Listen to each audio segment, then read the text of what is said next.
দেখো, আমাদের ছোটবেলা থেকেই একটা জিনিস শেখানো হয়েছে, যা শুরু করেছো সেটাই কন্টিনিউ করো। মানুষকে ছেড়ে যেও না, অ্যাডজাস্ট করতে শেখো।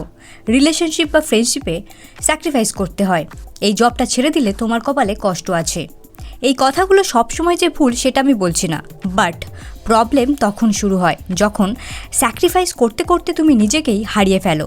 সাইকোলজিতে একটা টার্ম আছে, সাঙ্ক কস্ট ফেলাসি, মানে তুমি কোনো জিনিসের প্রতি যখন অনেকটা বেশি এফোর্টস, ইমোশনস, টাইম ইনভেস্ট করো, সেই জিনিসটা ছাড়তে তোমার খারাপ লাগে। তুমি ভাবো এত বছরের রিলেশনশিপ এখন ছেড়ে দেবো, টক্সিক হোক তাও অ্যাডজাস্ট করি, এত দিনের ফ্রেন্ডশিপ নষ্ট করব, এত কষ্টে জবটা পেয়েছি কুইট করব। বাট একটা প্রশ্ন নিজেকে করো, তুমি কি তোমার ফিউচারের জন্য সিদ্ধান্ত নিচ্ছ, নাকি অলরেডি যে পাস্ট লস্ট হয়ে গেছে সেটার জন্য নিচ্ছ? তোমার মনে হয় না যে তুমি ডিলিউশনাল ওয়ার্ল্ডে রয়েছো? তোমার এখন মনে হচ্ছে যে একটু সহ্য করি, হয়তো পরে সব ঠিক হয়ে যাবে, বাট আদৌ কি হবে? অর্থাৎ না তুমি প্রেজেন্টে খুশি আছো আর না পাস্টে খুশি ছিলে। ইভেন সেম জিনিস রিপিট করে সেম জায়গায় থেকে তুমি তোমার ভবিষ্যতও নষ্ট করতে চাইছো। আর যত বেশি তুমি ভুল জায়গায় থাকবে তত বেশি তোমার ফিউচার এফেক্টেড হবে, সময় নষ্ট হবে, সেলফ কনফিডেন্স হারিয়ে যাবে। এটা তুমিও জানো। সো আজকের ভিডিওতে আমি তোমাকে শেখাবো কিভাবে তুমি এই সেলফ স্যাক্রিফাইস, অ্যাডজাস্টমেন্ট এসবের ডিলিউশন থেকে বেরিয়ে অডাসিটির সাথে নিজেকে চুজ করবে, লাইফে যা চাও সেটাই অ্যাচিভ করবে, লাকি গার্ল হয়ে উঠবে, better relationship, high value friendship attract করবে, কনফিডেন্ট সেলফে পরিণত হবে, নিজের জন্য better opportunities, better life create করবে। So let's begin. প্রথমেই তোমাকে বলি, কিছু পেতে গেলে কিছু ছাড়তে হয়, আর এখানেই আসছে আসল twist. Number 1, have the audacity to leave that friendship. একটা জিনিস তুমি নোটিস করলে বুঝবে, কিছু ফ্রেন্ডস তোমার ওল্ড ভার্সনটাকেই পছন্দ করে, যে ভার্সনে তুমি আগে ছিলে। আন্ডার কনফিডেন্ট, পিপল প্লিজার, যে তার হ্যাঁতে হ্যাঁ মেলাতো, যে তাকে নিজের উপরে রাখতো। বাট যখনই তুমি বেটার ভার্সনে পরিণত হওয়া শুরু করবে, তাদের আউটশাইন করা শুরু করবে, তাদের ইগো হার্ট হবে, তখন এরা তোমাকে জেলেসের নজরে দেখবে, তোমাকে হাম্বেল করতে চাইবে, কম্পিটিশনের নজরে দেখবে। এরা অলওয়েজ চাইবে তুমি এদের থেকে নিচে থাকো। এরা তোমার হ্যাপিনেস সেলিব্রেট করতে জানে না, সাকসেসে ক্ল্যাপ হয়তো করে দেখানোর জন্য, বাট ভিতরে ভিতরে তোমার ডাউনফল চায়। আর এরা ফ্রেন্ডস নয়, জাস্ট অডিয়েন্স। আমি পার্সোনালি এটা এক্সপিরিয়েন্স করেছি। মেবি তারা আমার অনেক ভালো ফ্রেন্ড, অ্যাটলিস্ট আমি তো সেটাই জানতাম। বাট যখনই আমি ইনস্টাতে কিছু পোস্ট করি, like workout videos or something like motivational post, তারা না কোনো দিন লাইক করে আর না স্টোরিতে রিয়্যাক্ট। বাট যখনই কোনো বুলশিট পোস্ট শেয়ার করি, তৎক্ষণাৎ তাদের লাইক, শেয়ার, রিপ্লাই সব কিছুই আসে।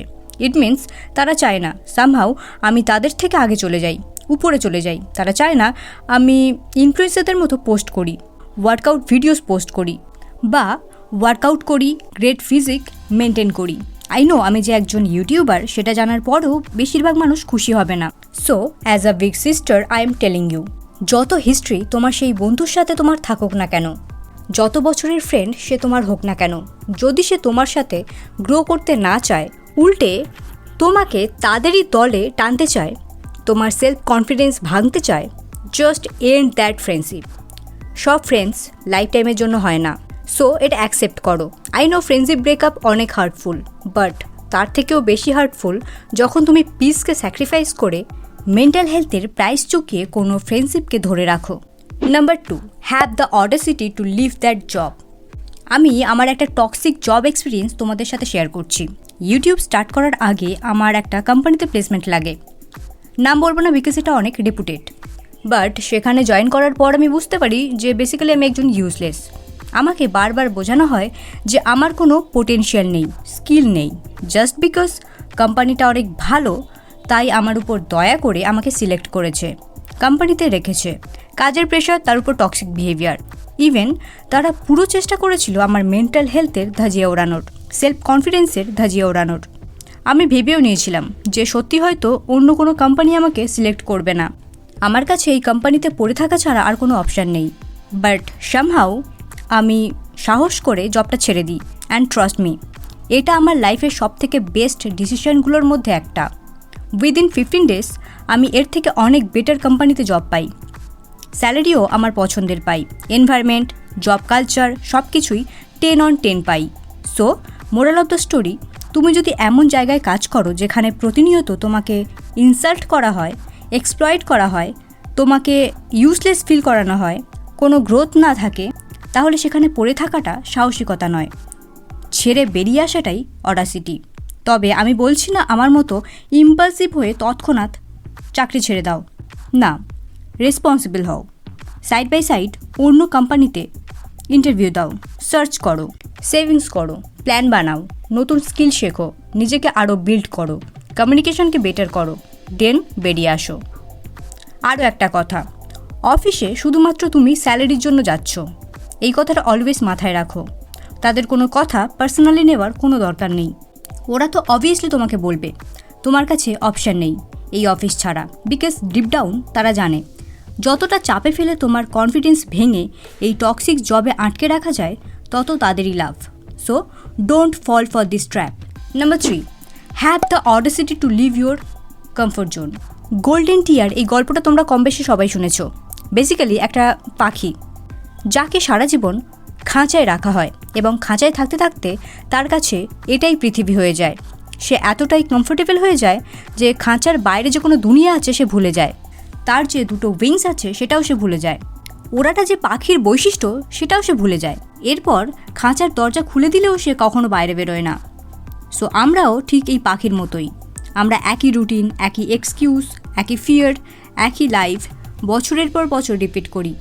চেঞ্জের অপশন থাকলেও সেটা আমরা চুজ করি না, আমরা ওল্ড প্যাটার্নে কমফোর্টেবল হয়ে যাই। এখন তুমিই বলো, তুমি যদি লাইফের সেম প্যাটার্ন রিপিট করো, নিউ রেজাল্ট কিভাবে পাবে? So have the audacity to change.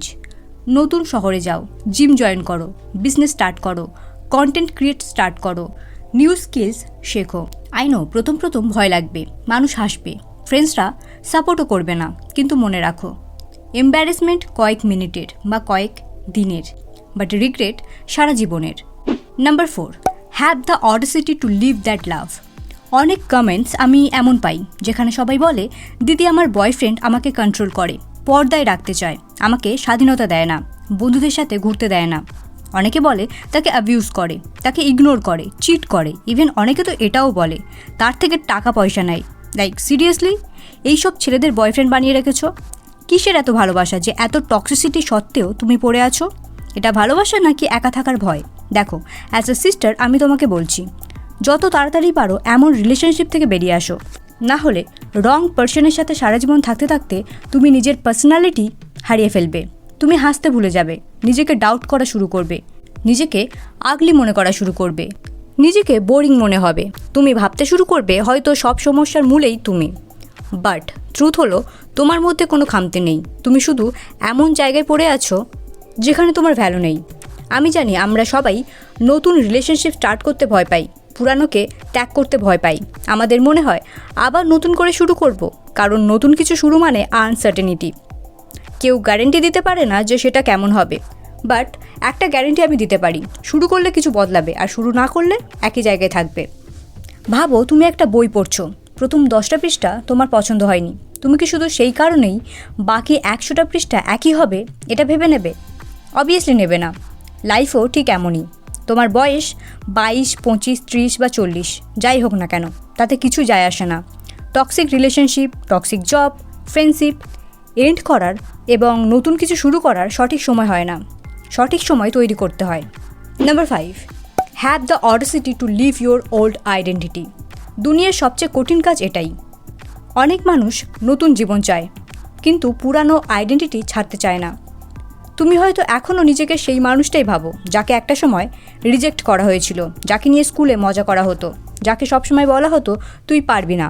সমস্যা হলো ঘটনাগুলো অনেক পুরানো, বাট তুমি এখনও সেই গল্পগুলোই মাথায় নিয়ে ঘুরে বেড়াচ্ছ। দেখো, তুমি আর তোমার অতীত এক নয়, পাস্ট ইজ গন। তোমার পাস্ট মিজারেবল হতেই পারে, বাট তার মানে এটা নয় এটা তোমার আইডেন্টিটি। সবাই লাইফে ভুল করে, ইভেন আমিও করেছি। তাই যেদিন তুমি পাস্টের স্টোরি ছাড়বে সেদিন থেকেই তোমার লাইফের নতুন অধ্যায় শুরু হবে। So leave your past in the past. ভিডিওটি শেষ করার আগে তোমাকে বলি, দেখো আমি কিন্তু তোমাকে সব সম্পর্ক ভেঙে ফেলতে বলছি না, সব চাকরি ছেড়ে দিয়ে চলে আসতে বলছি না, আমি শুধু বলছি যে জায়গায় থাকলে তোমার confidence, self respect, dream, mental health সব কিছু স্যাক্রিফাইস করতে হচ্ছে, সেখানে সারা জীবন পড়ে থেকো না। বিকজ লাইফ একটাই, আর এটা অনেক ছোট। লাইফকে টেকেন ফর গ্র্যান্টেড নিও না। একটা ছোট সিদ্ধান্ত যে আর আমি এখানে থাকবো না, এটা তোমার বিগেস্ট কামব্যাক করাতে পারে। একটা দরজা যখন তুমি বন্ধ করো, হাজার একটা অপরচুনিটিসের দরজা তোমার সামনে খুলে যায়। So leave and live. Remember, more you leave, more you live. So friends, এই ছিল আজকের ভিডিওটি কেমন লাগলো অবশ্যই কমেন্টে জানাও, এবং এরকমই আরও self improvement, psychological glow up videos পেতে চ্যানেলটি অবশ্যই সাবস্ক্রাইব করে নাও।